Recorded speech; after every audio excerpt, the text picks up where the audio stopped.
Hello, this is the Stories Beside channel. I release videos every day for you. Subscribe and click the bell. Colleagues humiliated and laughed at the party at the new girl from Cheap Dress, and when the boss introduced his wife to them, they bit their tongues. And with good reason. The boss's wife had expressive eyes, precise figure, and slender legs. What made the coworkers even angrier? Of course, they had nowhere to put their money. Here and go to salons and fitness. Indignant, irritated comrades. And she turned out not to notice the outburst in her direction and looked in love eyes at her husband, part-timer boss. Romance they successfully concealed. And there was a reason for that. Boss Stephen was a man of prominence. 40 years old, tall, slender brunette with blue eyes, muscular figure, and low velvet voice. The female subordinates, when they saw him up close, would go into a stupor. The new girl had only gotten the job a couple months ago. And when did she manage to echo her superiors? It all started with that ill-fated report. Camille, as the new girl's name was, had taken over as bookkeeper from Emily, who had retired. She was entrusted with the fixed assets. There were a lot of them in the firm. Some were still in transit at the bonded warehouse, some mothballed. The boss demanded a list of all the equipment for collateral negotiations with the bank. Camille prepared the list, but overlooked a few machines. They had not yet arrived from customs. The customs agent hadn't told her anything, and her coworkers were silent, busy with their work. That's all the equipment, yes. Camille, are you sure? I think there were more units. This is all I found. Go ahead and check again. You studied the machines that came from Italy and from Italy. A sunny, cheerful Italy appeared in Camille's mind. How nice was it there last summer? Yes, from Italy. Call Sam, our customs agent, and ask him to send you the paperwork for the latest looms. Okay, I can go. Camille is happy. Yes, go ahead. The girl headed for the exit, and Stephen got excited for some reason. She was gone. But the trail of her perfume enveloped him. It stirred the innermost corners of his soul. What kind of fragrance is that? I've never heard it before. Stephen shook his head, wanting to get rid of the obsession. She was walking down a narrow street in the old part of the small town. She had to go all the way down it and come to the woods. Here, the flower she needed was growing not far away. She had never seen it anywhere else. Camille made her own perfume. Her grandmother passed the knowledge on to her. She likes the right combination of flavors. The girl found among forest and meadow herbs and flowers, then mixed in raw materials with the base and spread on a glass jar with a tight lid. She herself used only one favorite fragrance. The others were given to people close to her, tailored to each person's personality. Stephen, what's the problem? Sam, our car's been impounded. What do you mean, arrested? For what reason? I'll come and sort it out. They say that we had to pay some VAT, and it didn't go to the budget. That's why they stopped it. I'll check with the accounting department. Stephen quickly left the office and went to the accounting department. It was lunchtime, and there was no one in the office except Camille. She had already eaten a salad and a piece of fish and was busy putting the documents in a folder. Do you know how to print payroll? Yeah. What's up? We have to pay the tax, or the car won't be allowed out, and we'll get a big fine. Okay, I'll call the head accountant and check. While Camille was talking to the head accountant, Stephen called Sam and reassured him. Yeah, she told me where to get a sample. You're typing. Camille put the folder in front of her and began tapping her fingers rapidly on the keyboard. And who's going to sign? The chief accountant won't be in for another hour. I can sign. Will you come with me to the bank? Get the stamp. Camille came out of the office with her purse on her shoulder and holding a folder. There were documents and a stamp. When she saw what kind of car the boss was driving, she felt a little uneasy. It was a huge black car with a radiator novel gleaming nickel. Stephen opened the door in front of her, and the girl yorked into the cabin. The salon smelled of leather and expensive perfume. All the way there, she had a feeling of what a big difference in status they had. She is one of 2 daughters. Her parents have their own small store close to home. Her older sister Miranda works at the same firm in the finance department. And here's the luxury of a huge black, gleaming car with a light-colored leather interior. Not a speck of dust inside. And everything looks so solid and expensive. She shoved her legs up and down indignantly, hiding her boat shoes. The car moved almost silently. It seemed to fly. Camille settled herself comfortably in her chair and regarded Stephen's profile. Handsome as Apollo, rich with good manners. Lucky for his wife. She didn't know at the time that he was single. A widower, actually. His wife drowned while diving in the Seychelles. But Camille didn't know any of that yet. She just wanted to be useful to her boss. With my first paycheck, I'll buy some decent shoes. She loved good shoes. But before she joined this firm, she didn't earn much. So shoe purchases were very rare. But every purchase she rejoiced like a child. When they arrived at the bank, Stephen got out of the car and opened the door in front of her. She was surprised by his manners, but did not show it and tried to get out of the car as carefully as possible. But there was a drain grate near the door, and the heel of the boat got caught in the holes and stuck. Camille tried in vain to free her foot, but nothing worked. She had to remove the shoe and pull it out with her hands. Stephen noticed that the assistant hesitated and helped to pull the shoe out of the grate, but the heel was in terrible shape and also broken. "Let's go to the store and get a new pair." The boss said it in a tone that did not tolerate objections. He got into the driver's seat, asked Camille to buckle up, and they drove to the store. Naive Camille thought they were going to Gum or something like that, but the boss took her to a shoe boutique. Oh, the horror. The boss opened the car doors in front of her again and helped her out. She walked, leaning on his arm. As Camille stepped into all this splendor, she squirmed. Here and there on the shelves were shoes, her dreams. It smelled of leather and luxury. The girl sat down on the padded path, unable to say a word, and stared at her boss. Stephen beckoned to a consultant and asked for shoes to be sized. Several pairs were brought in, and all were gorgeous. Camille chose a light brown pair and asked for the price. The girl assumed the price would be high, but not that high. It was her monthly salary. Camille almost cried. "Stephen, I can't afford such expensive shoes." "Don't worry about that. I'll pay for everything, since I parked badly and you lost your shoes. But I can't accept such an expensive gift." "All right, let's make it an installment plan. You'll pay a little from each paycheck." "I agree. That's fine with me." "Then be afraid. I've already paid, and we have to get back to the bank before it closes." "There's that smell again. What's her perfume?" "I don't recognize it. It's unfamiliar to me. We'll have to find out." Stephen opened the door for Camille, and they went outside. After the shoe store, they went back to the bank. The shoes on Camille's feet were not weighty, and that feeling filled her with calmness.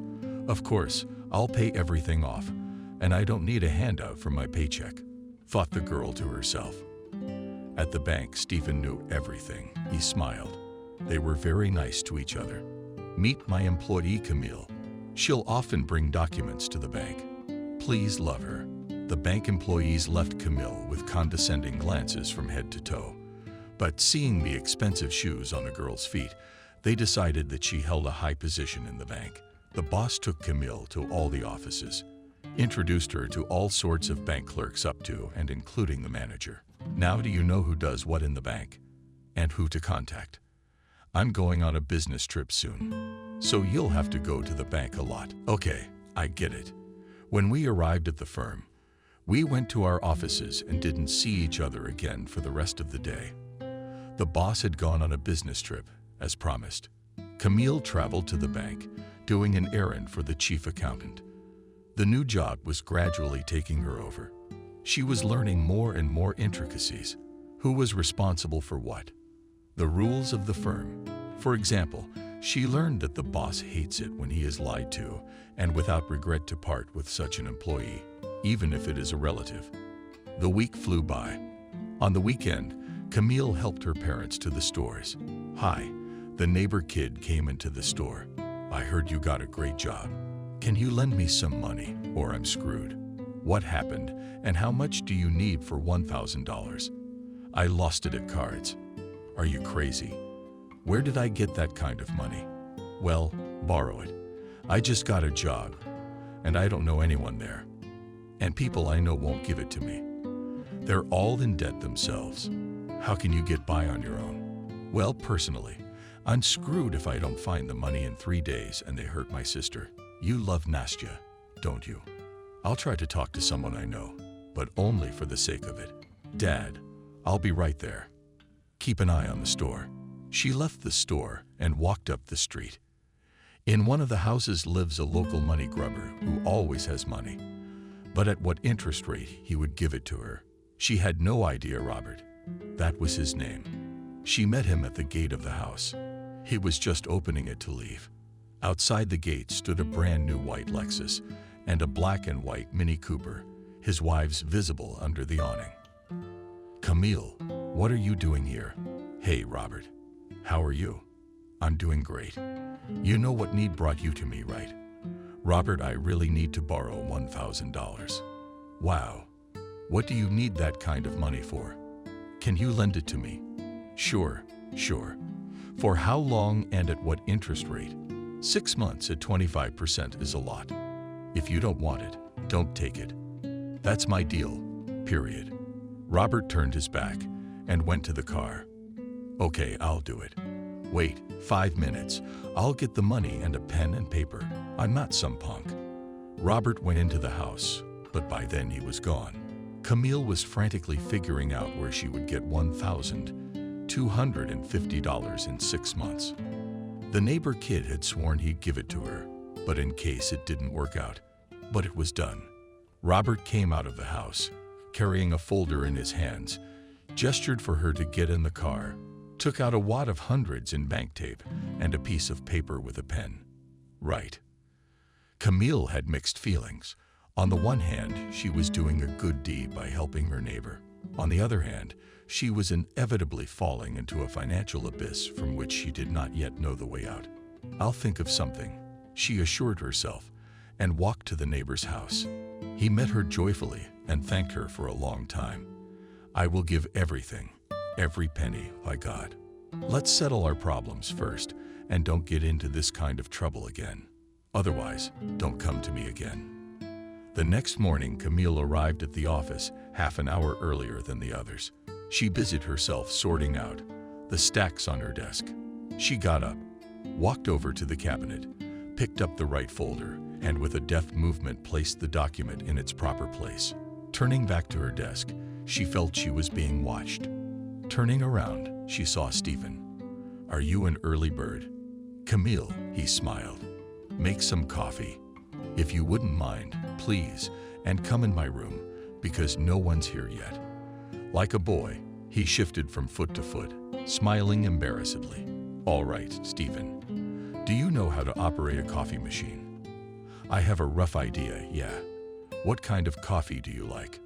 Double espresso. Please wait. I'll get it. Okay, I'll go to my room then. Camille walked over to the coffee machine and froze. The huge, shiny machine looked at her and seemed to be chuckling evilly. Where's your button? Tell me. She walked around the machine on all sides, checking to see if it was plugged in. Now, which button should I press? Oh, bummer. Press the button with the little cup.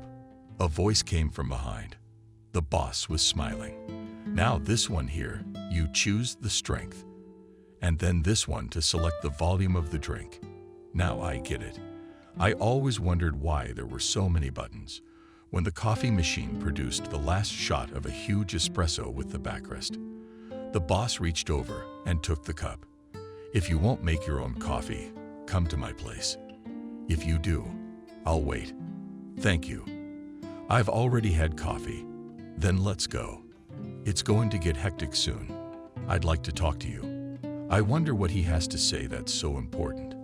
Camille was puzzled. Maybe the boss just wanted to give her another assignment. She walked ahead of the boss with a cup of coffee in her hand. He sighed at her aroma and wanted to savor it endlessly.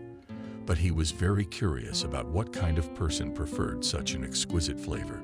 He asked her about her family, how her childhood had been, her hobbies. Camille spoke. Stephen listened attentively to hear behind the words he could perfectly well, and he heard that the girl had a sensitive and noble heart. There was a noise outside the door. The workday was starting. Coffee was running. The machine was buzzing. Computers were running. Phones were ringing. Camille, thank you for your candor. If you need anything, feel free to ask.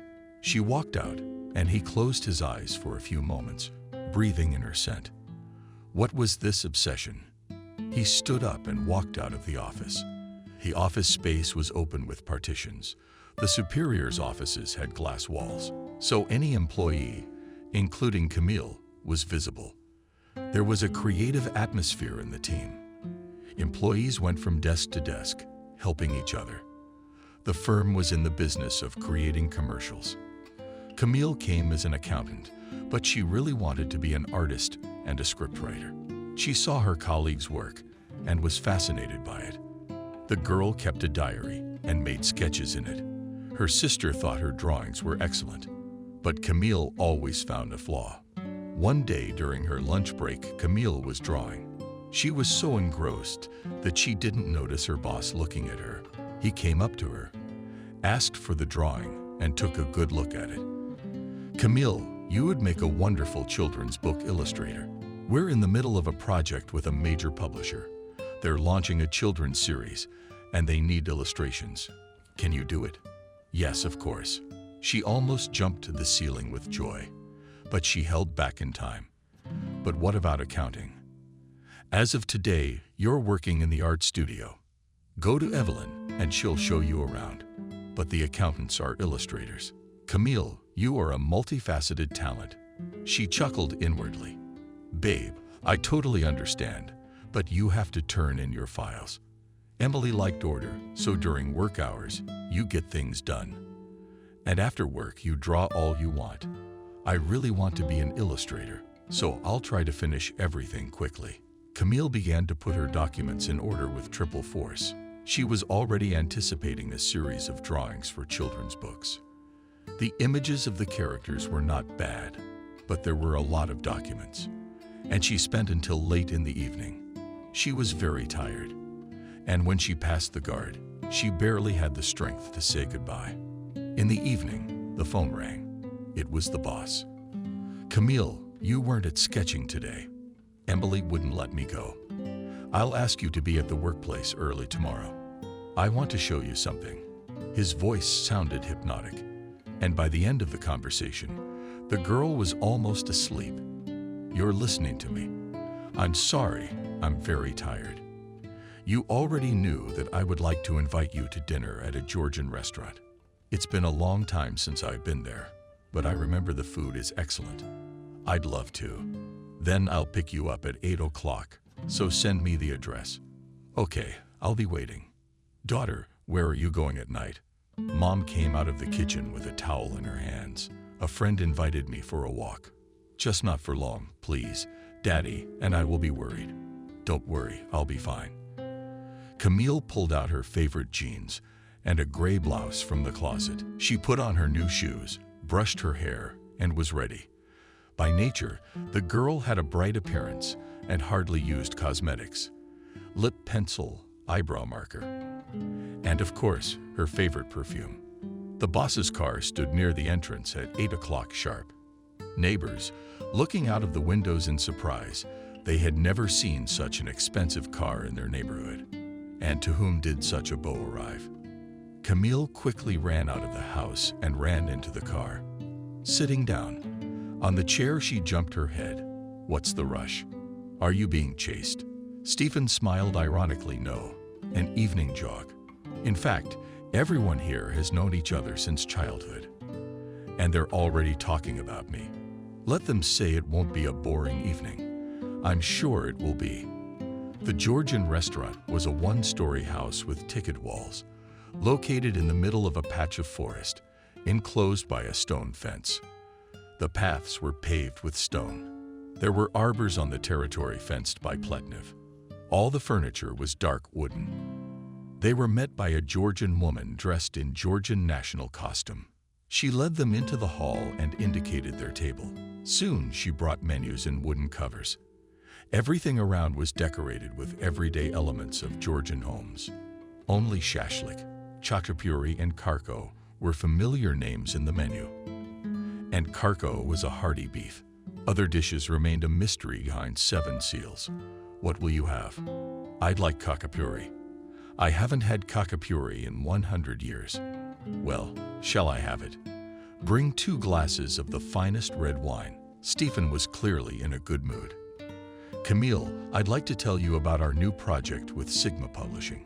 They publish a large series of children's fairy tales and stories with a strong emphasis on illustrations. I met their representatives at the exhibition, showed them your drawing, and they were very interested. It's a long-term project, and if we get it, it means that there will be both work and salary. You won't be drawing alone. Don't be frightened. How your ardor hasn't disappeared. No, but I'm very worried. Will I be able to cope with such a volume? I'd like to meet the deadline. An important parameter of the book is the number of illustrations. Who thinks about it? Publishers and artists and proofreaders. I think I'll meet it. But it seems to me that what we expect from children is hardly understandable to them.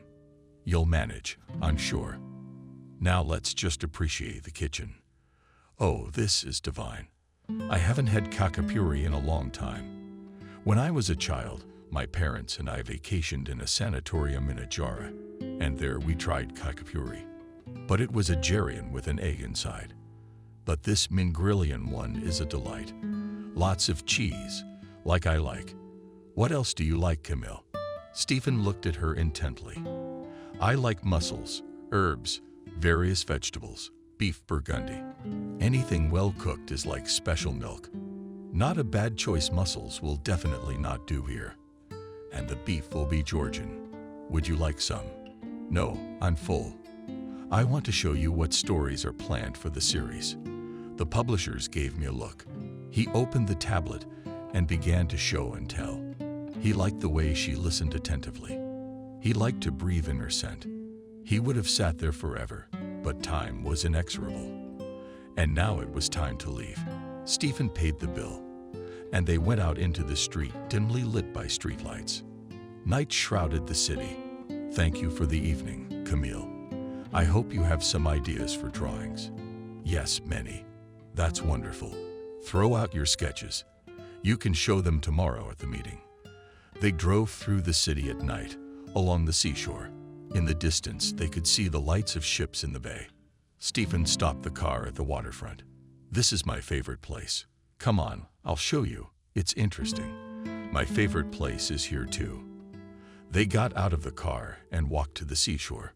There are big boulders on the Crimean coast. One of them was huge and flat you could sit on. I come here when I want to be alone. I am also at home with my parents and older sister. Sometimes there is no opportunity for privacy. They were quiet. It was nice to be silent together. Stephen felt lighthearted and happy. He drove her to the front porch. Camille said goodbye and quickly jumped out of the car. Still on the way, they had agreed that he would not stay long and would drive away.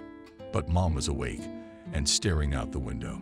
When she saw the expensive car and the elegant man inside, she was stunned. She should talk to her daughter. She is still inexperienced. She might be tricked and have her heart broken. Camille quickly went up to her room. Their house was a 2-story house with the sisters' bedrooms on the 2nd floor. Opening the door, she saw her mom inside. Her heart jumped because Mom's look did not bode well. With a look, Mom pointed and sat down herself. Camille, with a drinking heart, sank down beside her. Who's that giving you a ride? Mom, that's my boss. Our meeting was for work. I've been hired as an illustrator for a very important project. Daughter, you know that. Daddy and I are very fond of you and Miranda. Mom, what are you getting at? I've lived my life, and I don't want anyone to break your heart. Mom, I'm just an employee to him. He likes my drawings, and he's worried about the project. If we get this project, we'll have money for at least a year. Everyone will get paid, and the firm's reputation will be enhanced. I know you're a very responsible employee. Lenashka, take care of yourself. Please don't trust empty promises. Look at your actions. Okay, Mommy, I'm very tired. Can I go to bed now? Sure. Sweet Mommy went out and closed the door. Camille took out her diary and described in detail the previous evening and all the feelings she had. Then she thought about it and drew the beach of the sea and two people sitting side by side, and above them the moon, which was very much like two hearts together. In the morning, the girl woke up with the sunrise, opened the window and smiled. The day promised to be beautiful. Quickly, got ready and had a hasty breakfast. She ran to work with anticipation of what was to happen to her in the coming days. She felt dizzy. She had a lot to do, but her heart felt light. The sun was already shining outside. The girl looked up at the road that led to the office where she worked. She smiled again and added a step. She felt light and happy. She did not notice how she was at the place of work.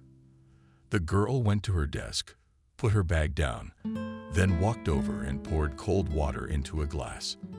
Putting the glass on the table, Camille sat down on the chair and looked at the folder. Lying on the table, the folder was information about Syria, in the margins of which there were a few corrections. Camille liked this style of writing very much. In general, though, many editors had a particular sense of humor that made them stand out, and she liked that.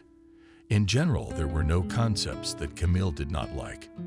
Even the ones she was surprised by, she could use to do something in her life. And when things were really bad, she would wake up and laugh. Funny or sad, it didn't matter. What mattered was that she made others laugh. But that wasn't working today. She poured herself some more water and drank from the glass. There was no one in the office yet except her and the boss. He made his own coffee and looked through the folders.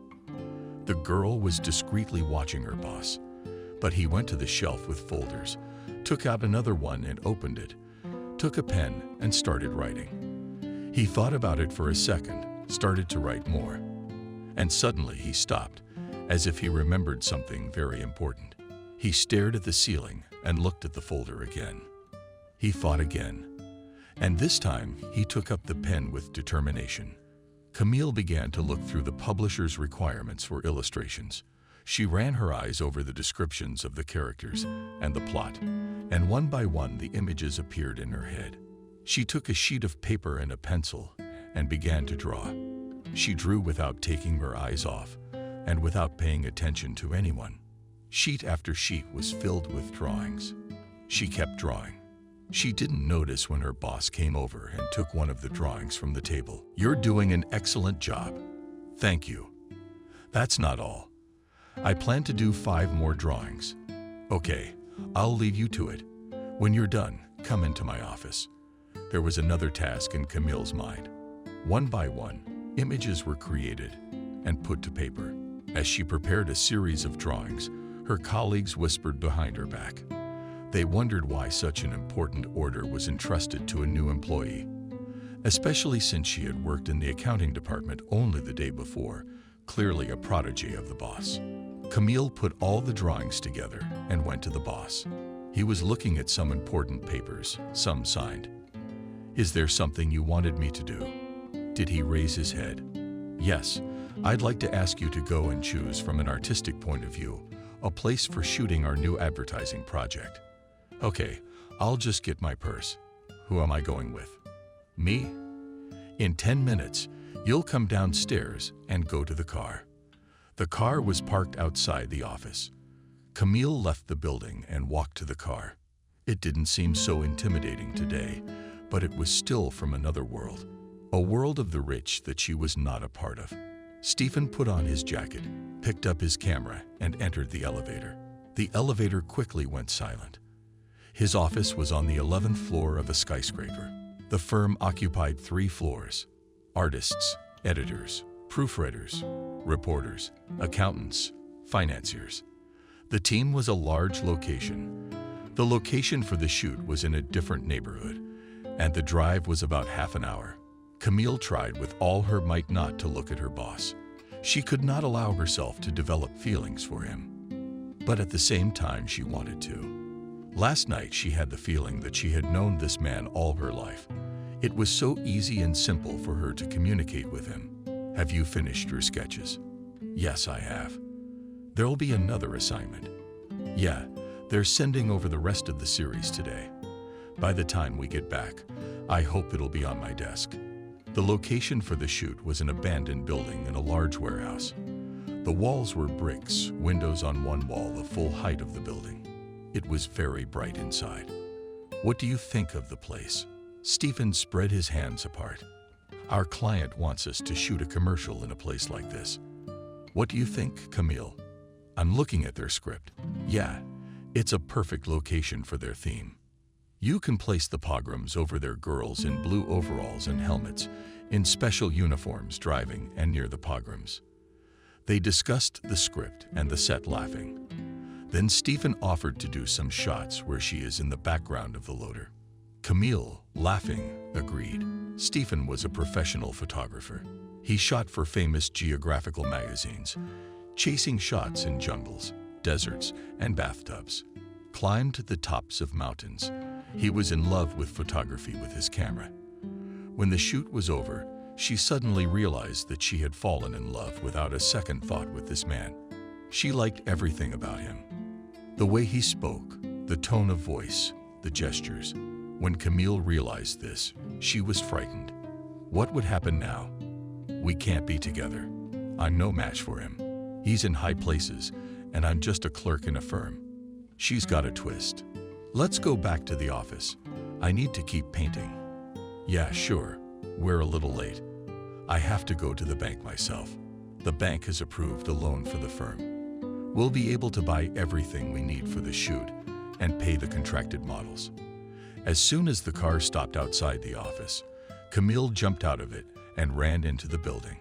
She ran into the elevator and quickly pressed the button. Once there, the girl sat down at her desk and started going through her drawings. I have to make sure he doesn't guess how I feel. He thinks he's God knows what. What are you working on? Her sister came over. This is the second series of children's fairy tales. There's a lot of characters, and they're all different. Look how funny they are. You're very good at drawing. You didn't go to art school for nothing. I thought you couldn't draw anything but a vase and an apple. As you can see, I can. Great. Do you want to have lunch? I ordered a salad delivery. I love the way this company makes them. Will you join me? No, thank you. I have to work. I'm on a deadline. Suit yourself. The sister went to her office.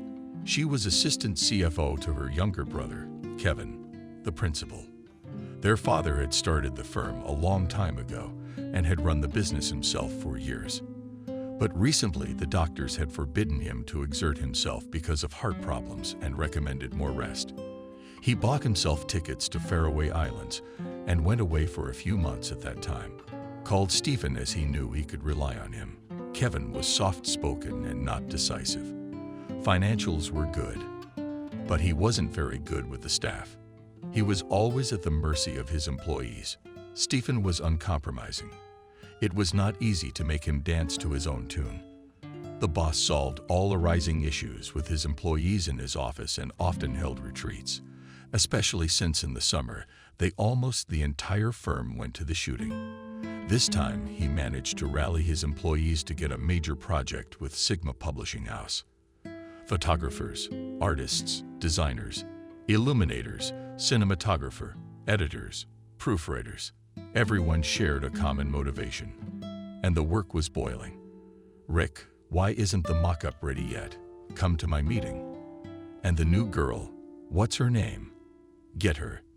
The voice of Wendy, the creative director, rang out. Yeah, sure. Can I get you some coffee? Hurry up and get it. And I'm already getting a headache. I'm on a deadline. Rick was in charge of suits and housekeeping. He was a short, stocky brunette with brown eyes. He made all his own clothes, and his style was interesting. Brightly colored shirt, suspenders, and tie. Everything was bright and eye-catching. But the tailoring was impeccable. He was carrying Wendy's coffee and noticed Camille. Hey, new girl. Wendy's calling a meeting. It's urgent, everybody. Drop it and get to it. What's the emergency? Where's the fire? Deadline's burning. We're running out of time. We'll have to stay on overtime. Why is it so urgent? They didn't get the layout back from the print shop in time. There was no electricity. That's why it got pushed back. At Wendy's, the whole department was gathered around the long table, 10 people, talking and talking. I wanted to remind you all that the deadline for the first part of the project is in a week. Otherwise, we don't get paid. Wendy tapped her fingers nervously on the table. The publisher wants to see the finished layouts and illustrations. Hey, how's the new girl doing? Tell me what you did. My name is Camille, the girl said quietly. I'm not interested in your name. I'm interested in the work. I have some drawings left. Bring them to me tomorrow. I may not be able to do it by tomorrow. That's your problem. Go draw. I've said everything. Wendy stood up and defiantly slammed the folder shut. All the other employees also stood up and went to their seats. The work continued. Camille finished the last drawing, and when she looked up, she saw that the office was empty. Only the lights were on in Wendy and Stephen's office. Wendy was in his and was saying something excitedly. She was pacing around the office and waving her arms around. He was calmly talking to her about something. She came out, already calmed down, and saw Camille. She was on her way out. What's up? Where do you want to go? Let's go under the visa. Thanks to me. Don't go far. Wendy had a red and small Nissan Micra. The car sped out of the parking lot. No offense to me. I've been with this firm for 15 years. Stephen and Kevin started a lot with my father. There's been a lot of projects through the firm since then. There have been successes and failures, but I've always said to myself and others, do you have everything you need to win inside? I went and did it. I don't take offense. I'm interested in learning everything. I admire your perseverance and organization. Stop at the beginning of the street, please. The car stopped. Camille got out and walked to her parents' store. Inside was Mom and a customer. Where's Dad? He went to get groceries. Daughter, you're late today. I have a lot of work to do. I'm going to rest. Go on, daughter. I'll be back soon. I'll close up early today. Bye, Mommy. Camille went up the street and saw Robert. She felt uneasy. She remembered she owed him a lot of money. Hi. How are you? Hi, Robert. I'm fine. I remember the debt. Come on. It's gonna be okay. At home, Camille didn't eat dinner. She just drank some compote. She went upstairs, locked herself in her room. She put on her pajamas and took out her diary. I saw it today. I can't stop thinking about him. It's crazy, but I can't stop thinking about him either. And I see him a lot at work, but whatever happens, the drawings turned out well. Everyone really liked them. And most importantly, I enjoyed each one as a gift. I guess that's my calling. She fell asleep quickly, barely having time to stuff the diary under her pillow. She had a wonderful dream. She was walking with Stephen by the hand down an alley with cherry blossoms. It was sunset, and the trees exuded a subtle fragrance. She was happy and laughing. The girl woke up as always with the first rays of the sun. She opened the window outside. A new day was beginning. Birds were singing and the trees were sewing about something of their own style. She tittied herself up, went downstairs, had a quick breakfast, and left the house. The drive to the office did not tire her, but on the contrary, gave her even more energy. At the office, Camille again arrived before all her colleagues. For this, she was nicknamed Early Mashka. She liked to be alone in the office. She could sit down and meditate on her drawings. But this time, she was not alone in the office. The boss was already sitting at his desk and was looking at something on his laptop screen. I didn't notice Camille. She couldn't take her eyes off him. But when she realized it, she started sketching. Now, Camille was absorbed and didn't notice her boss looking at her. He stood up and left the office. Camille, good morning. She almost jumped in surprise. Good morning. You scared me. I'm sorry. I didn't mean to. Make us some coffee and come in. I have some new information. I'll do it. The girl walked over to the coffee machine, confidently pressed the buttons, waited until it cleared and pressed the express button twice. Carrying 2 cups in her hands, she walked toward the boss's office. Suddenly, she realized she couldn't open the door. Her hands were full. She fiddled with the door for a long time until the boss noticed her and opened it. Put it over here. Sit next to me. I'll show you something interesting. What is it? It's a release plan from another publisher. They do art calendars. I think you'll like them. One of them is ready. It came this morning. There's a year on the first page and some words on the second. There's no pages, so we can't flip through it. Now on to the next one. On the release of a new calendar we agreed long ago. There are 2 variants of images on them, photos and drawings. A series of drawings should schematically depict women in national costumes. The background can be anything: trees, mountains, and seas. A series of pictures of models will definitely be taken by our photographers. Everyone knows how to do it, so there won't be any problems. We've already agreed on the first part with the publisher. All that remains is to come up with a title and a name. How do you feel about the concept of images and signs?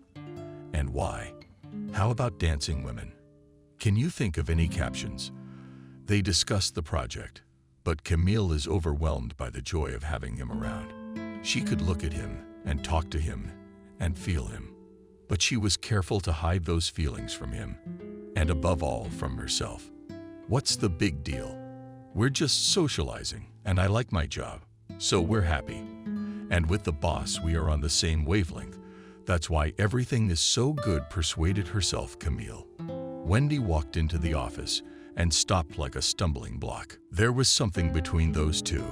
She felt the vibe of love. She herself had been secretly and long ago in love with Stephen. But he didn't reciprocate.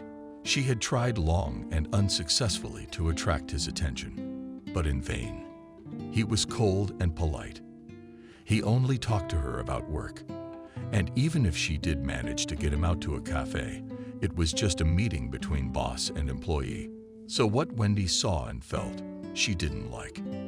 But as a professional, she didn't let it show and got straight to the point. Stephen, the publishers are here and waiting in the conference room. Okay, I'm on my way. Camille, do you understand what's expected of you? Yes, I do. I'm going to go implement the ideas. Good luck. Stephen and Wendy left the office and went straight to the conference room. Camille gathered up her sketches and went to her desk. She saw Rick and the female coworkers discussing something animatedly. When they saw her, they stopped talking and went to their seats. Looking at her in surprise, she finished the previous project and put the drawings in a folder and took them to the designers. They would contact the customer and design the layout of the book. The new project excited her. She opened her laptop and began looking at various photos of women in national costumes. Making sketches and captions, made almost all the sketches she needed. And she wanted a drink of water. Went to the galley and inadvertently overheard a snippet of conversation between female employees. You saw that she's always in his office, that she's the most important employee. What is there to talk about for hours? I don't get it either. Maybe he's got his eye on her before you look at her, and she dresses very poorly, although she's already received more than one paycheck.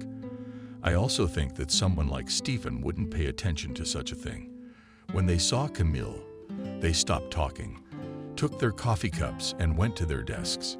She sat down on her desk and continued sketching to make signatures. In the evening, she wanted to go with her girlfriend and model to a cafe by the sea.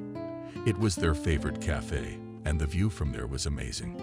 They would take floral tea and their favorite cakes and talk about everything that had happened during the time they hadn't seen each other. Camille, would you mind coming over to my place? Stephen was standing not far from her. Yes, of course. Take the sketches.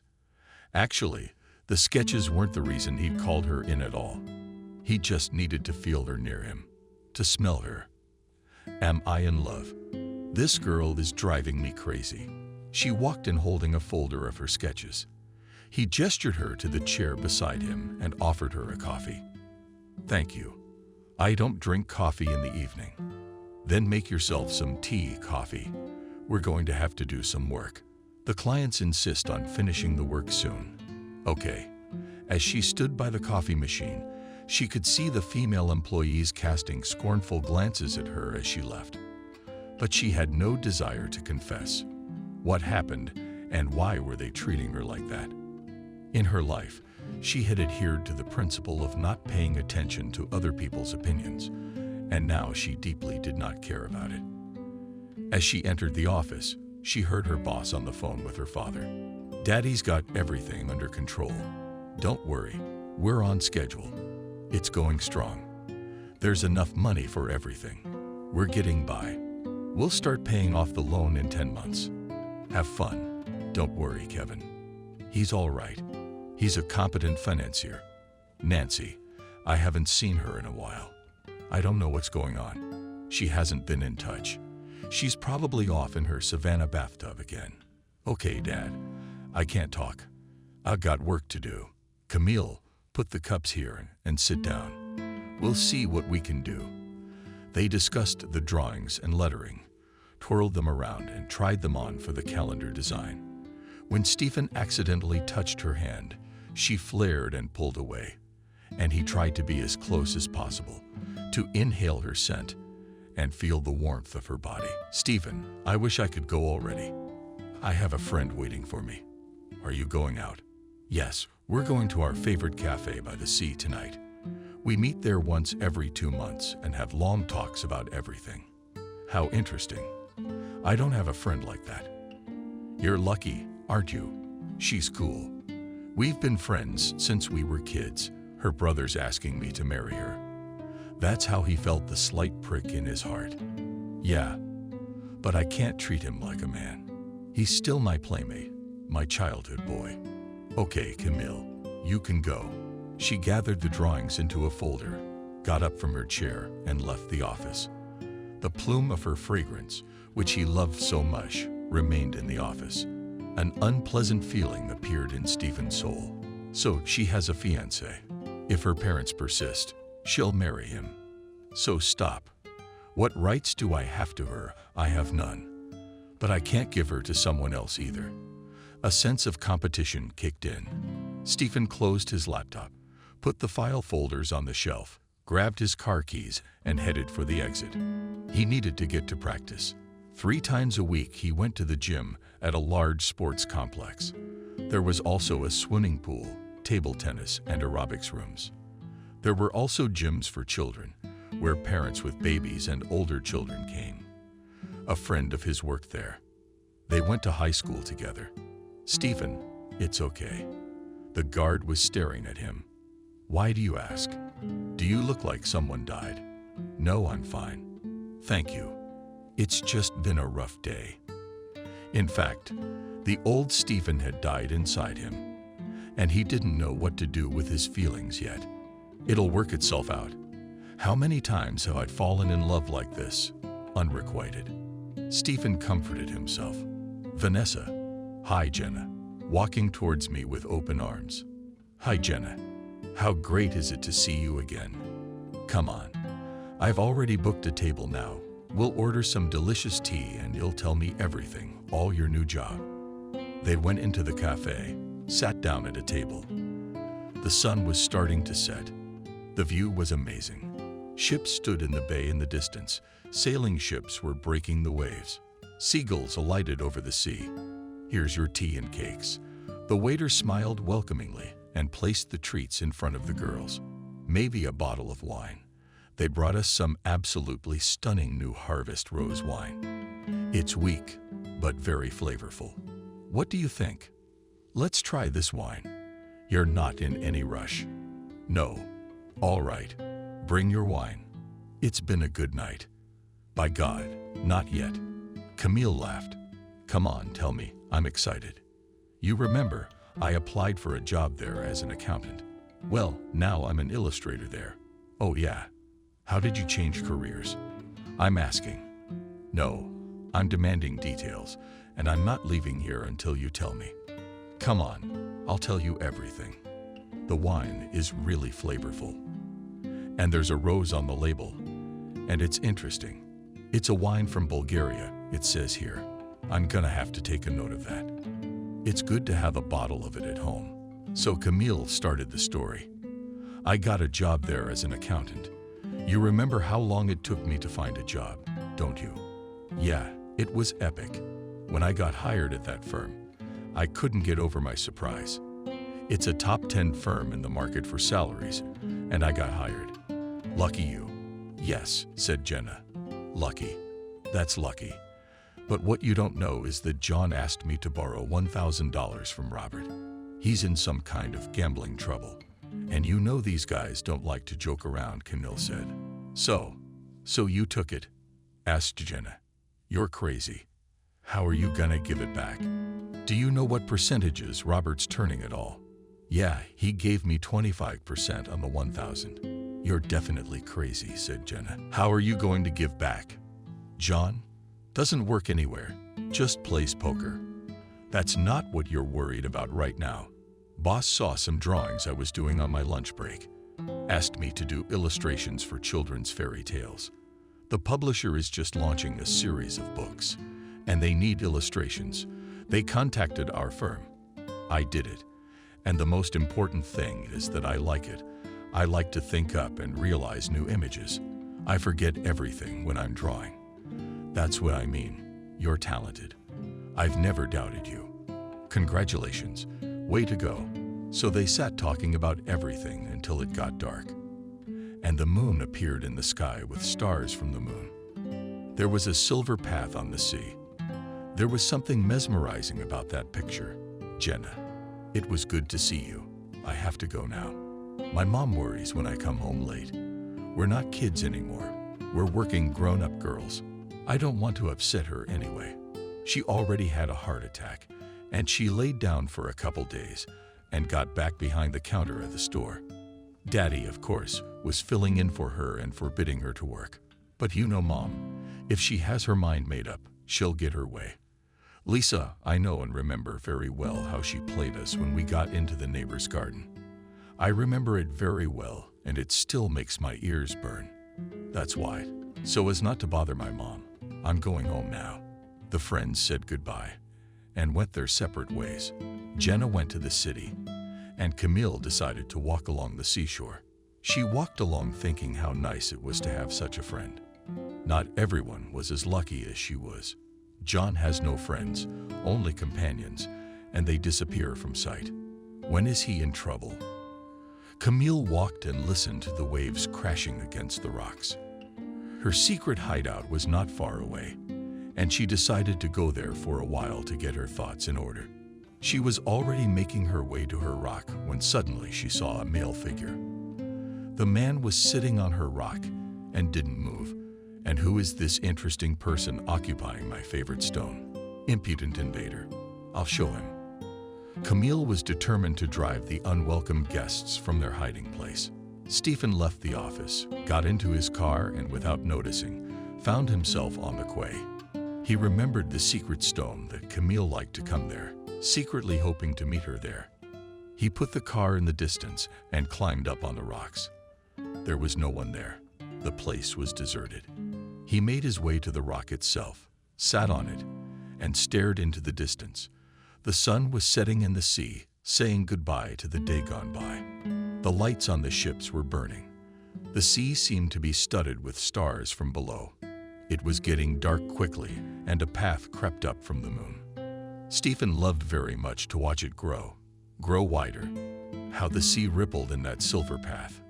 He sat for a long time, remembering how he and his father had fished at night from a similar rock from the pier.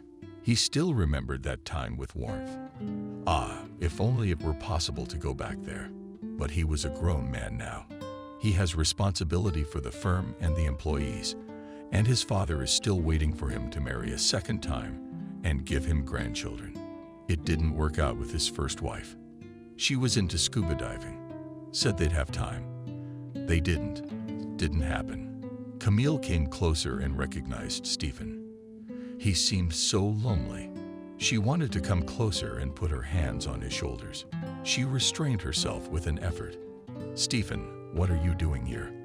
"Camille, I thought you'd be home by now. Are you having your 10th dream?" "What do you mean?"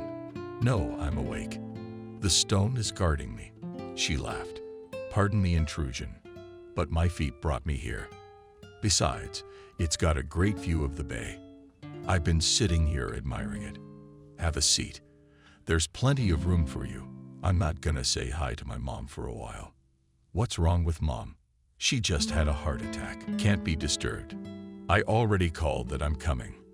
Let me give you a ride. I was just on my way back."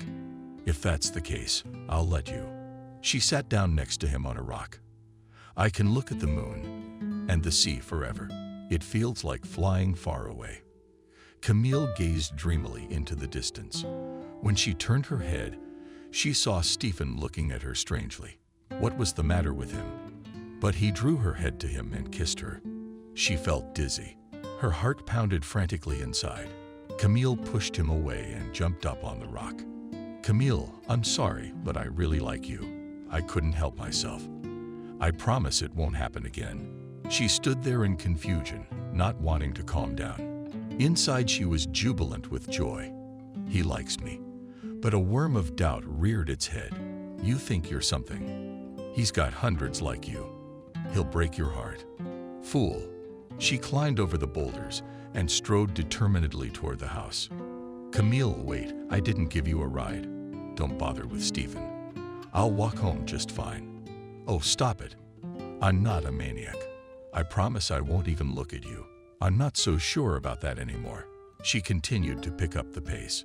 Stephen pulled out into the driveway and ran to his parked car. He quickly opened the door, got in, started the engine and caught up with the library, opened the window and commanded, "Get in the car. I command you. In the evening, you have no right to order me, and I have, because I am still responsible for you and want my employee to get home safely and securely.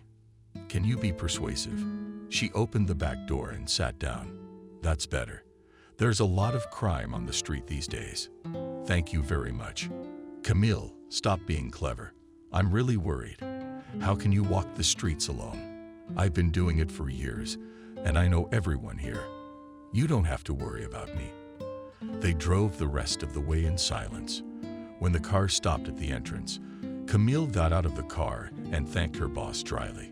He stood outside her house for a while and drove slowly back. All the way back, he berated himself for his impulse, but remembering her face and lips, he could not forget the joyful excitement, as if he had waited 1,000,000 years for that kiss. Driving the car under the awning, he sat on the terrace for a long time, looking out into the distance. He remembered his first teenage feeling. How worried he'd been when the girl he idolized started dating his friend. It was different with his first wife. She was like a magnet attracting all the people around her. He was no exception. They spent evenings together, went to exhibitions at the sea to the mountains. So, imperceptibly, this acquaintance turned into a short marriage. It lasted less than 2 years. She died because she ran out of air when they went through a cave. She gave her regulator to the water, which also ran out of air. She saved him, but she died. There had been a long search for the body of the climb. This he remembered vaguely because he was beyond grief. Then he began to go alone somewhere in a deserted place near the sea and sit there for a long time, listening to the sound of the waves, looking into the distance. "Daughter, have you come at last?" "Yes, Mommy, don't worry. We sat by the sea with a model. And then I met my boss, and he graciously offered me a ride home. I already told you not to make plans for him. It's not your circle of the rich. One today, one tomorrow, and your heart will be broken." "I know, Mom. Don't worry. How are you feeling today?" "Better, daughter. It's time to go to bed. You have to get up early. Good night, Mommy." "Good night, sweetie." Camille went up to her bedroom, changed into her pajamas, washed her face, and picked up her diary. There was something to write down today. He kissed me. Drawing a picture of 2 hearts together, she slammed the diary shut and put it in her desk drawer. She fell asleep quickly as soon as she put her head on the pillow.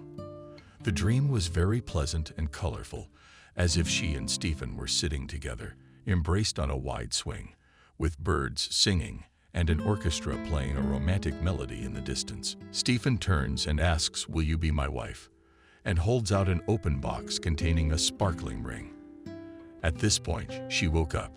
It was already morning, and she had overslept. "Camille, it's time to get up.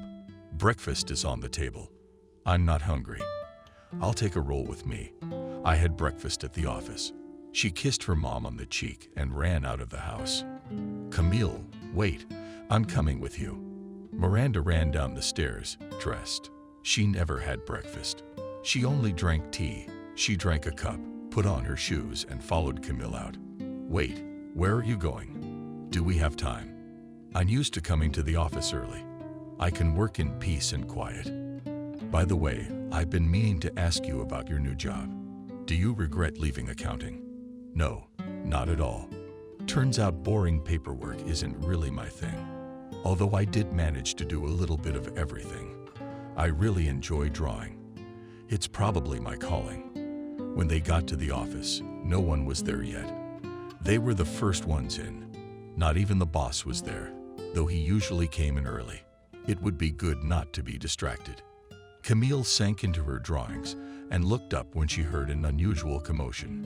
Standing near the door was a tall, slender blonde woman wearing shorts, a large sun top, safety glasses, and a beige Panama.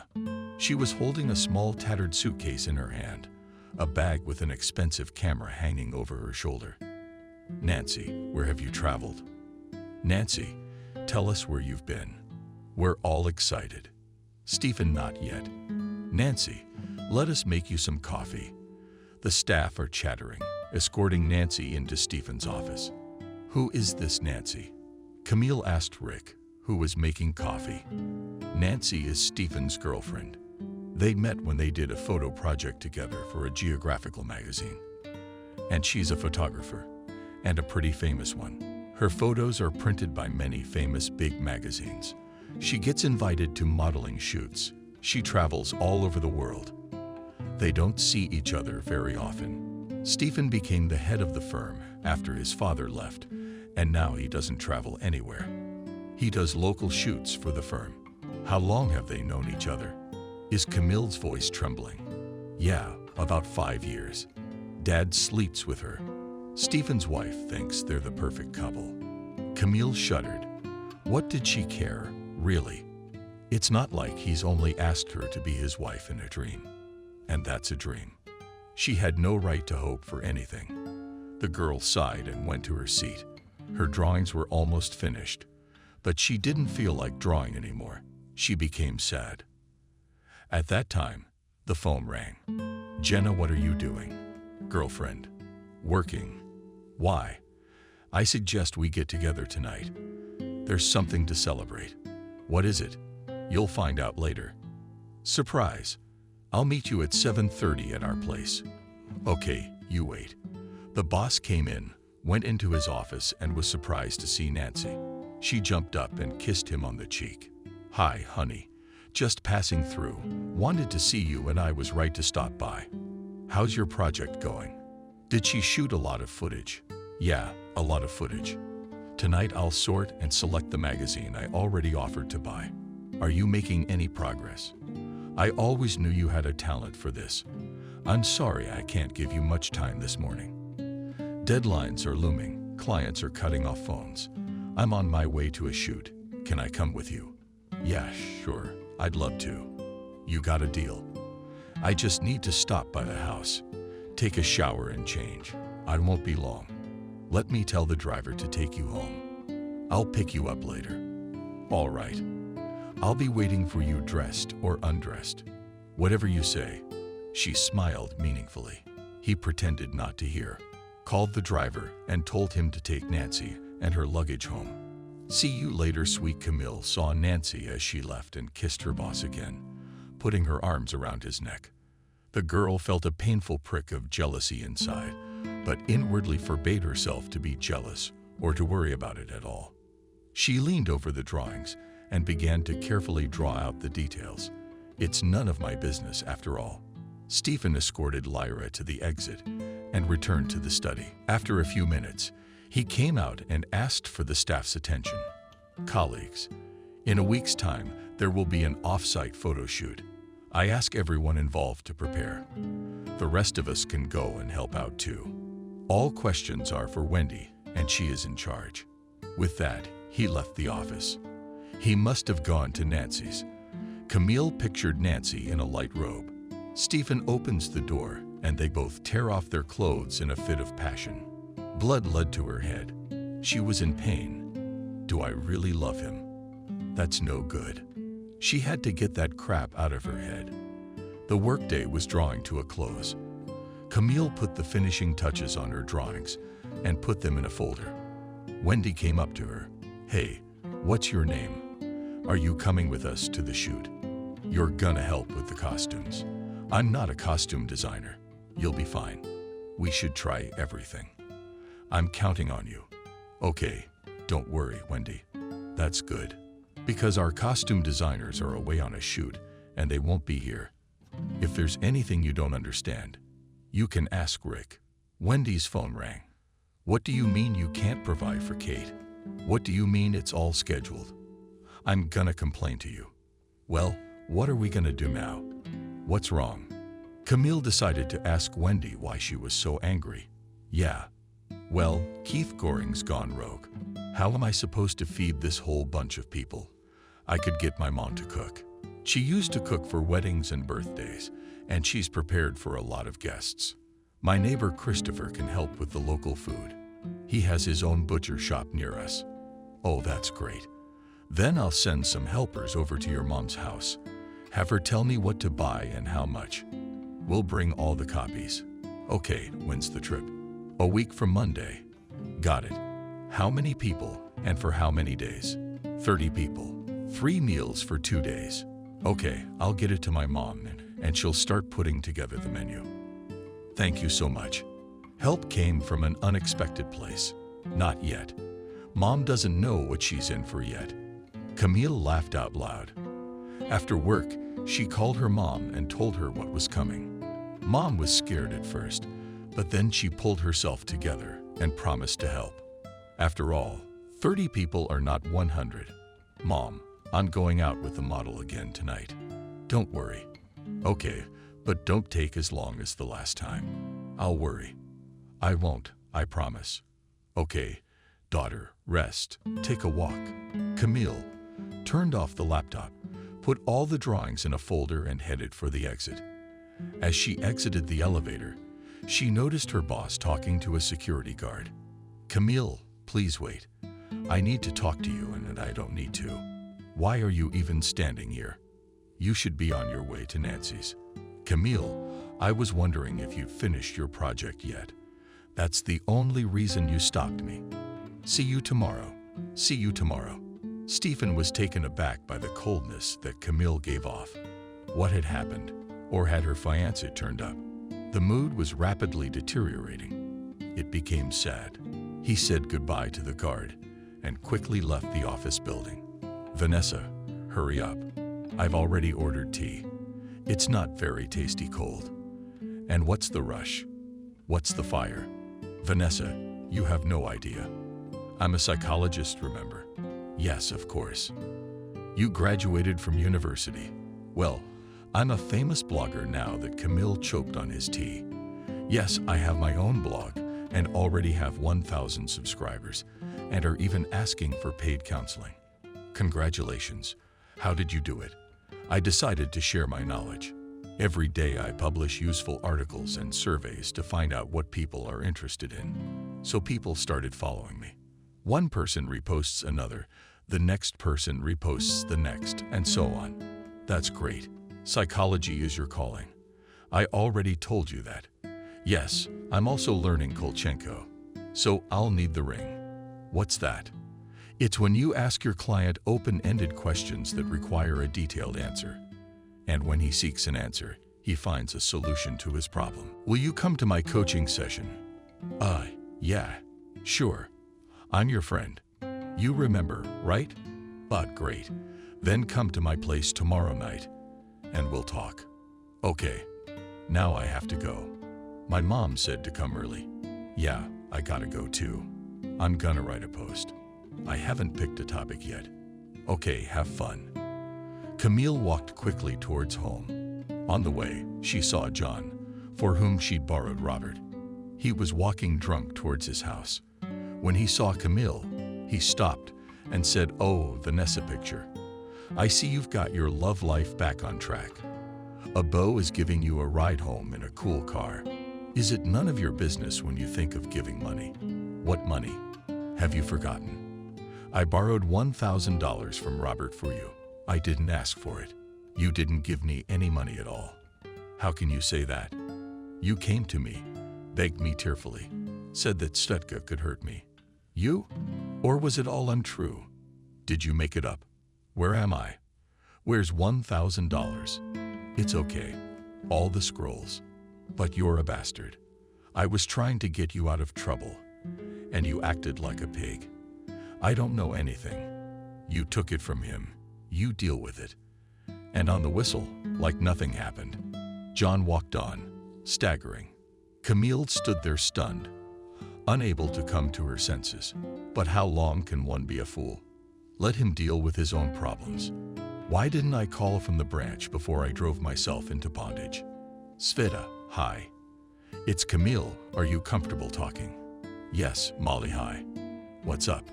You see, a distraught John came into my store the other day and said he lost $1,000 and that you could get hurt. You don't listen to him anymore. He skipped out somewhere. What happened? Nothing. I trusted him and I went. It took more than $1,000 to save you. Are you serious? You're a fool, Vanessa. What money? John doesn't work anywhere, and he's not going to get a job. How will he give it to you? I'll talk to him, of course, and we'll think of something. But it's a lot of money for us right now. What an idiot. I've already realized that to myself. I'm not going to get involved with him again. Yeah, I'll try to talk to John. Come on, the kids are home from school. We have to feed them. Bye. Camille walked down her street in frustration. How could she get out of it? Inside, she felt bad. She went into the house, took off her shoes, and slipped silently into her room. I expressed everything to my diary again. The diary was her psychologist and friend to him. She could confide to her most intimate things that she could not even confide to Jenna. The next day began, as usual, with an early rise. Things were not as moneyless in the morning as they had been in the evening. I'm sure I'll think of something. I'm spinning, she convinced herself. Have a leisurely breakfast. She left the house.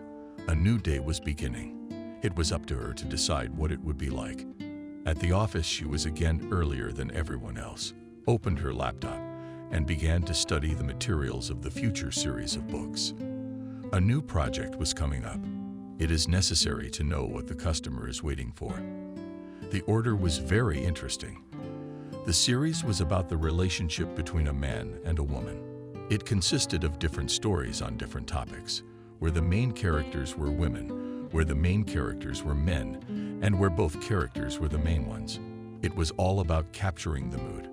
She began to sketch quickly. She had a lot of black leaders of different thicknesses, and with them, she quickly drew in the technique of sketches, silhouettes, and landscape. After an hour, the ideas dried up. The staff were crowding around and hotly discussing something.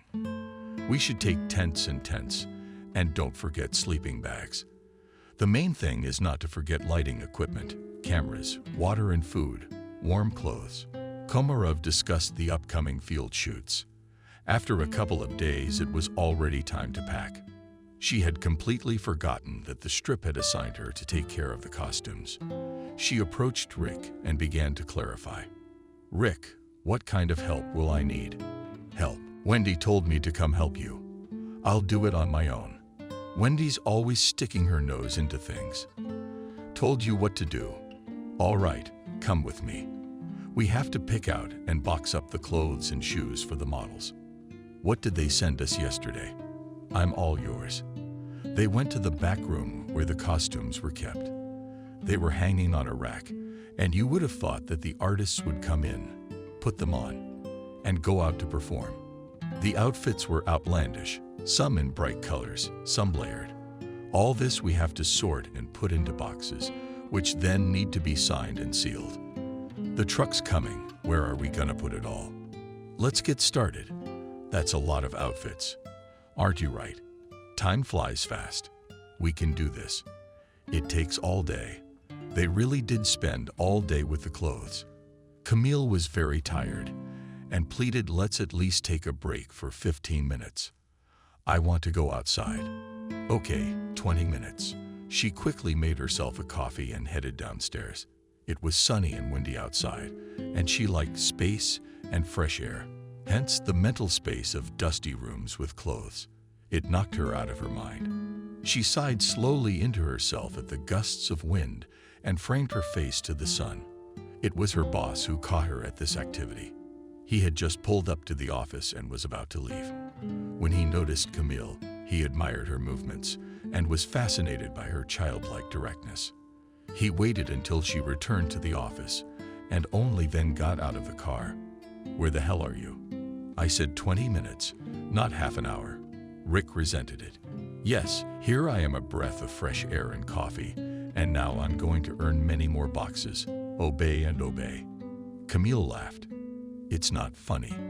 If you and I don't make it tonight, Wendy will take both of our heads off tomorrow, and without a head, my height will be quite small. They both laughed. Things moved faster, and within an hour they were done. The boxes were packed, signed, and taped. All that was left was to wait for the truck. The day of the shoot had arrived. The office was chaotic and hectic. Everyone was going somewhere, carrying something. There wasn't a single person sitting still. No, that was Kevin. He was going over the financial reports with her. It was quarter-end closing, and nothing was to be missed. Miranda, are you going out of town? Everyone's invited. Yeah, I'm going. My sister's coming too. She's gonna take care of the costumes. If you want, I'll drive you. I'll finish my report, and I'll drive my car. You can go home, pack up, and come to the office. Oh, thank you. That's very nice of you. We work together, and I think you deserve to be in comfort, not in a shared van. I could go with everyone else. It's fun. There will be plenty of fun. Believe me, I hope Wendy's got something in mind for us. I wonder. We'll come and see. Finally, the equipment, costumes, and cameras were loaded. The staff sat in rented vans with their bags. The cavalcade drove away from the office and, after raising a bunch of noise and dust, disappeared around the corner. The place for shooting was chosen on a hill, and tents and marquees were put on the seashore. We took out of the trucks the most necessary things. Work began. A minibus with models approached. Long-legged, thin girls with long hair, like twin sisters, came out of it. They walked like herons in long heels, swiveling their hips.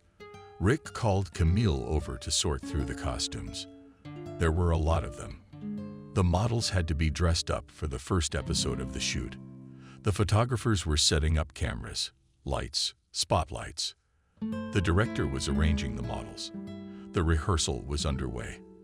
Camille turned to look through a gap in the tent and saw Nancy approaching Stephen. She's here too. The mood that had been so good at the beginning was gone. That's fine.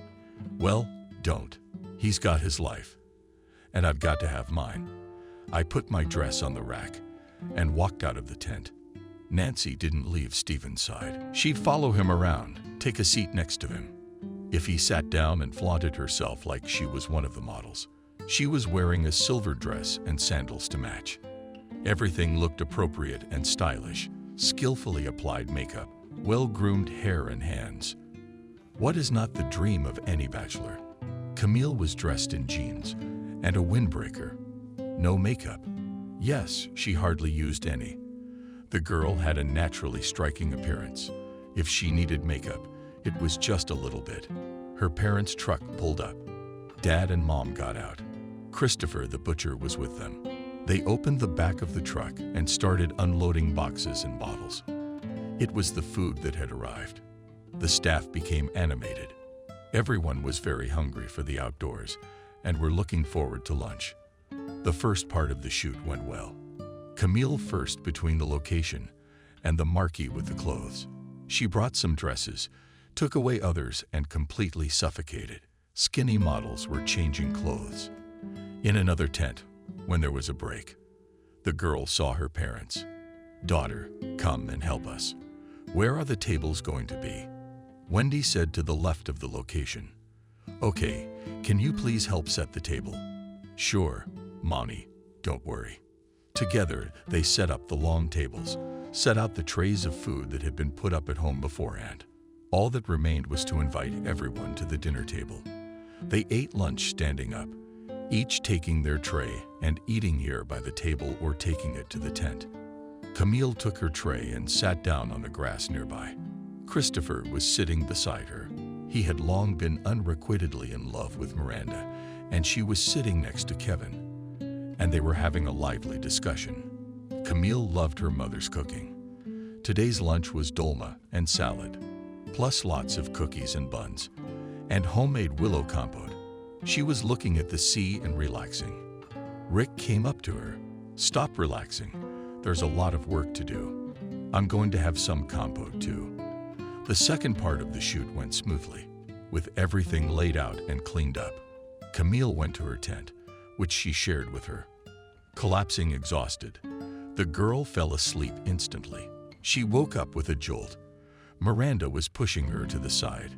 "Get up," or the sides were already covered. Did I fall asleep? But a movie? Not team games. What kind of games? Did Wendy come up with something? The dinner was loud and fun. The lights were on. The evening was warm. Despite the forecast, mosquitoes were blown away by the wind, and it was quite comfortable. Everyone was joking and laughing, playing jokes on each other. And then Wendy took the floor. There will now be team games. There will be 2 teams and 5 tasks. The team that wins gets an honorary pennant and a day of extra rest. Each team will have 10 members. I'm looking forward to seeing who's interested. She quickly assembled 2 teams. Stephen, Nancy, and Camille were put into one team. There were various strength and balance challenges. Their team won. The last task was the hardest. They had to find the pennant in the woods and bring it back. It took 15 minutes. Everyone scattered through the forest, looking at every bush. Camille, used to walking along forest paths since childhood, was looking for hollow trees or burrows among the roots. Suddenly, she saw her favorite flower, which she used for her perfume. She crouched down and began to gather the inflorescence into her knapsack. Stephen approached her. He was surprised to see that the girl was collecting something. "Camille, what are you picking?" "I'm picking flowers for my perfume. I can make you your scent. For that, I need to know the person. I think I already know you a little bit." "That's interesting. Yes, I would very much like to have a perfume made by your hands. You can smell this flower." He leaned over and touched the girl's shoulder. Camille shuddered and said, "I am so unpleasant to you." "Rather the reverse. I like you. How can anyone not like you? How many women are hanging around you? What do you want from me?" The right thing to do would be to find out what you want. She tilted her head and didn't answer. There was a great desire to hug him and stay like that forever. But then Nancy's voice came. "Stephen, where are you?" "I'm coming." He looked at Camille and turned and walked toward Nancy's voice. Let him go to her. She's his equal, not mine. She picked up her backpack and walked down the birch tree path. At eye level, the girl noticed something strange.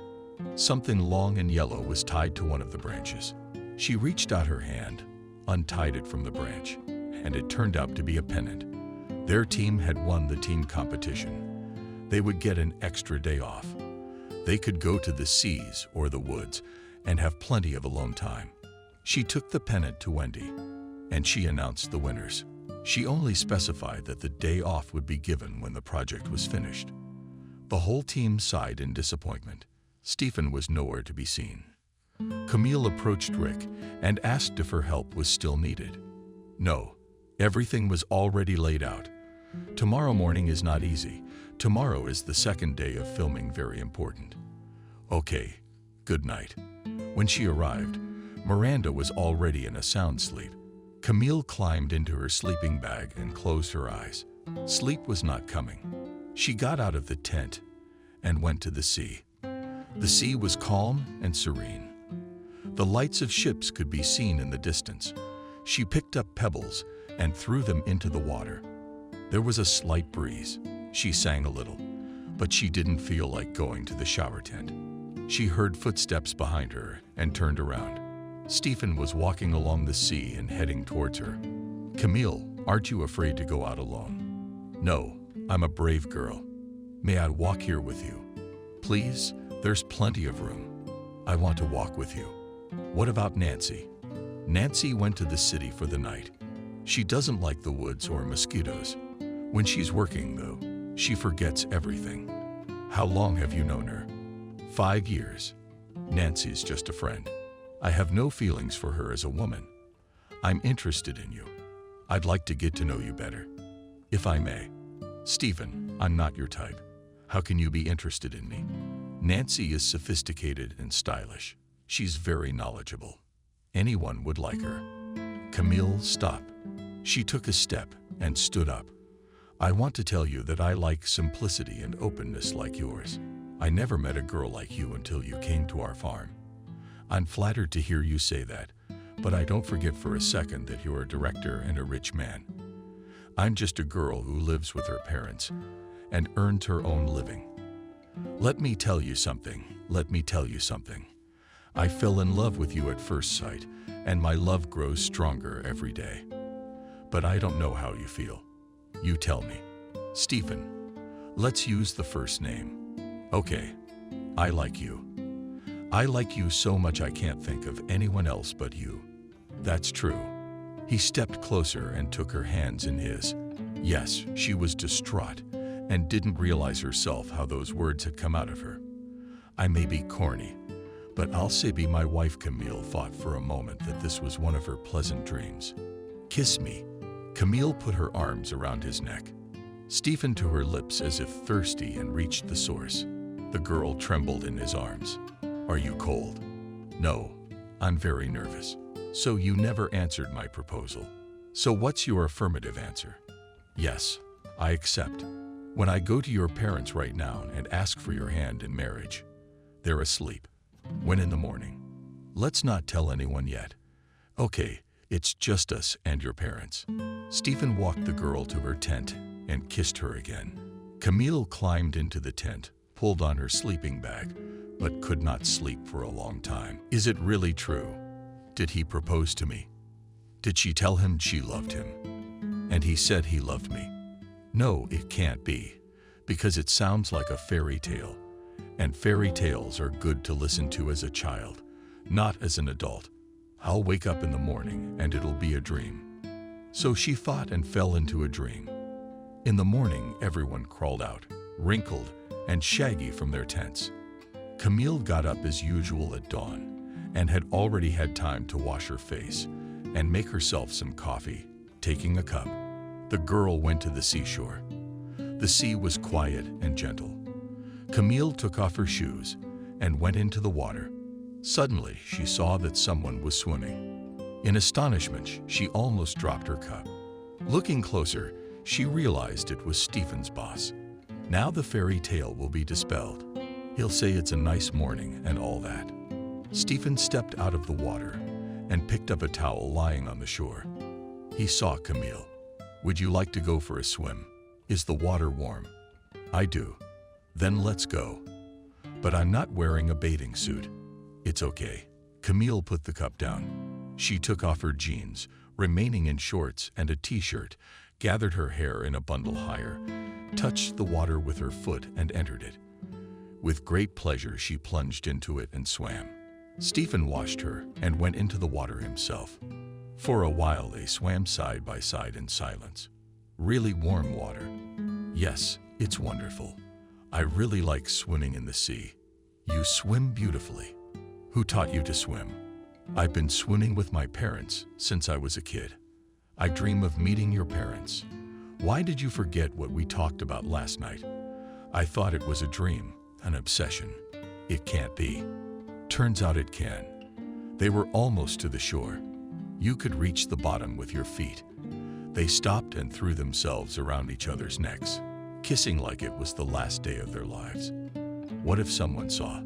I wouldn't want anyone to see, but I don't want to let you go. Neither do I, but I have to go. I'll meet you at breakfast. Okay, let me dry you off in the subway. In the wind, I changed my clothes. I'll tell Miranda I went swimming. Good for you. See you later. See you later. Camille ran to the tent and started to change into dry clothes. Miranda was somewhere, sleepily taking a drag. Went to the sea. The water is very warm. Thought, why not go for a swim while you can? Are you an early bird, sister? You're glowing.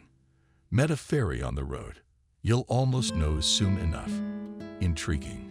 What was that meeting? The most important meeting of my life. The one and only sounds like the beginning of a novel. It's gonna get even more interesting from here. I'm looking forward to it. When Camille arrived at her parents' van for breakfast, she saw Stephen there, talking to her father about something. Father was at first puzzled. Then a look of joy came over his face. Mom came out and approached them. They had a lively conversation together. Seeing Camille, Mom gestured to her daughter Stephen. Stephen asks for your hand. And what did you say, Mother? What did you say to him? I said yes. He made an ironclad argument. So Papa and I thought and agreed. Really, what will your father say to that? He'll have to accept my choice. Where are you planning to get married? We'll sign now and have the wedding when Dad gets back from his trip. All right. Advice. Love, children. Thank you. You've raised a wonderful daughter. Camille helped her parents serve breakfast and ran into the tent to Rick. She quickly laid out and hung the outfits, carried the necessary mannequins, and went back to the back. The girl was all radiant. Rick looked at her for a long time. You were glowing. What happened? Rick, everything changed in my life, you know. I can't believe it myself. I'll tell you later. I'll wait. I'm dying to know. Don't rush me. I'll tell you everything. I couldn't stand it for long, promising to restrain my curiosity. At the end of the day, we started packing. Equipment and costumes were loaded and sent to the city. Those who wished were also able to leave. Those who remained were avid outdoor enthusiasts. Wendy left as well. Miranda stayed. For her sake, stayed. And Christopher followed and sighed. Camille came up to him. Do you love Miranda? I do very much, but I'm not sure it's reciprocated. So what are you waiting for now is the time to find out. Do you really think so? Yes, I do. Go and don't come back without an answer. All right, but I have to make up my mind now or never. That's how you're gonna stay. Alone. Got it. I'm coming. Christopher got worried. So where? Christopher went to Miranda's. She was helping her mother and father pack and stow their van. Miranda, can I talk to you for a minute? What's wrong? Christopher, you're not yourself. Tell me, how do you feel about me? What's wrong? I've always been good to you. We've known each other since we were kids. No, that's not it. Tell me, do you like me as a man? Yes, very much. You're going to marry me. Yes, I'm so glad. I've been afraid to ask you this, and I've been agonizing, and I've been waiting for you to make the first move.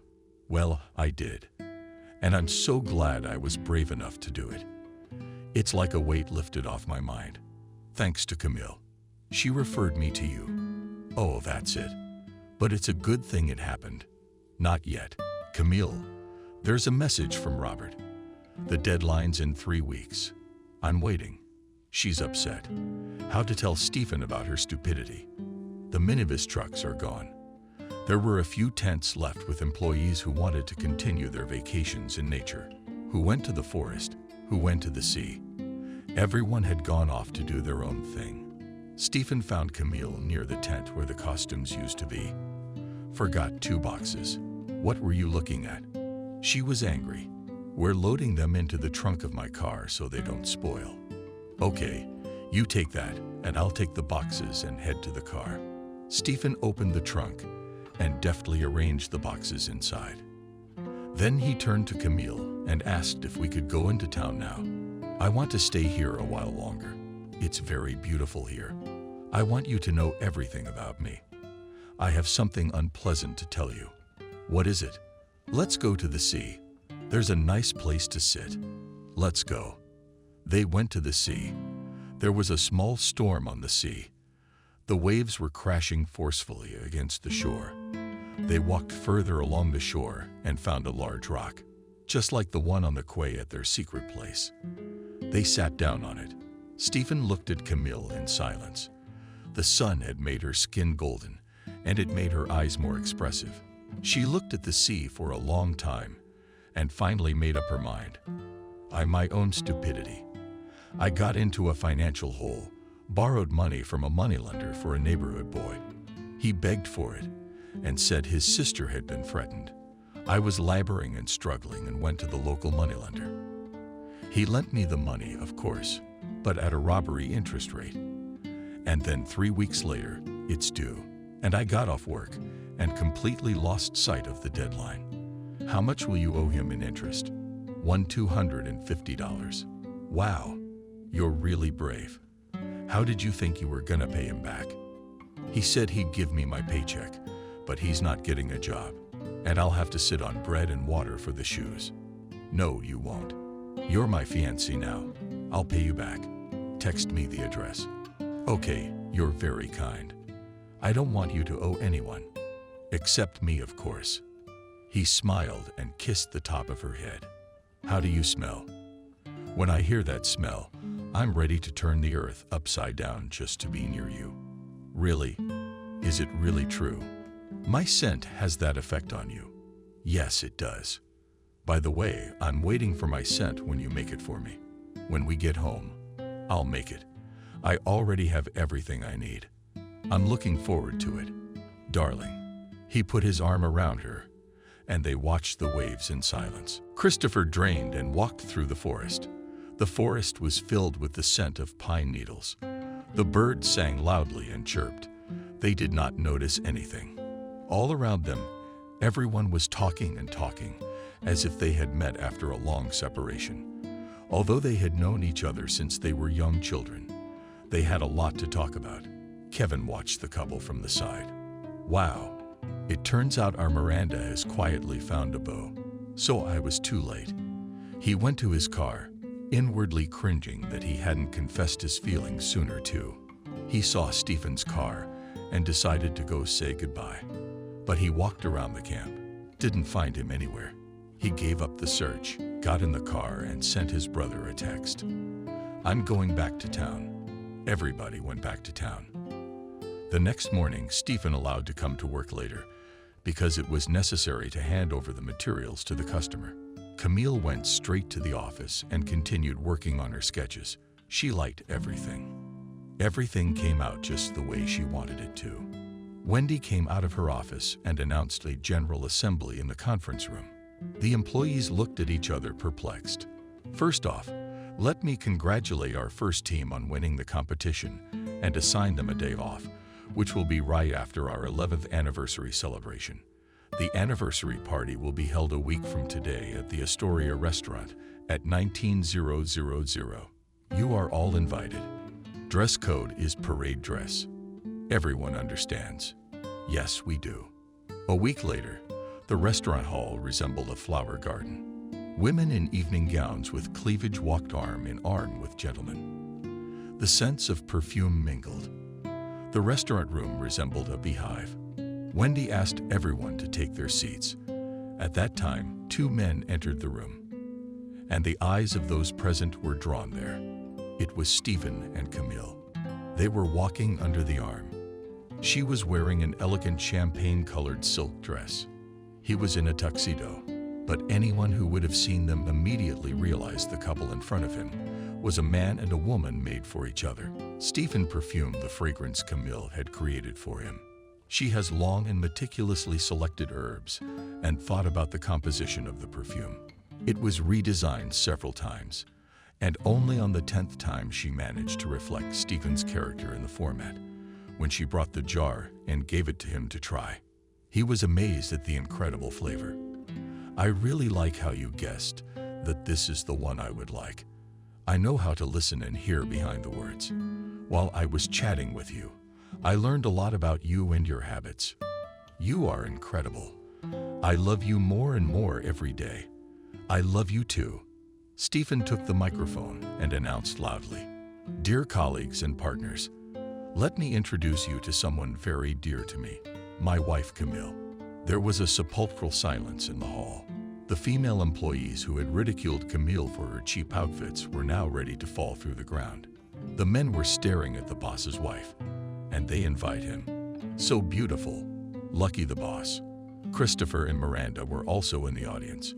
They were sitting at the same table. It was no secret to them that Stephen and Camille had signed the day before because they were witnesses. And then they invited Stephen and Camille to be the witnesses at their own signing. So there were two newly formed couples in the audience, and these young men and women truly loved each other. Nancy flew off on another trip, hunting for rare footage. Stephen and Stephen had a serious conversation about recognizing that their relationship was amicable and that respect should continue to be maintained. Nancy did not want to be present at Stephen's wedding, but she promised to come to the wedding and bring an exotic gift.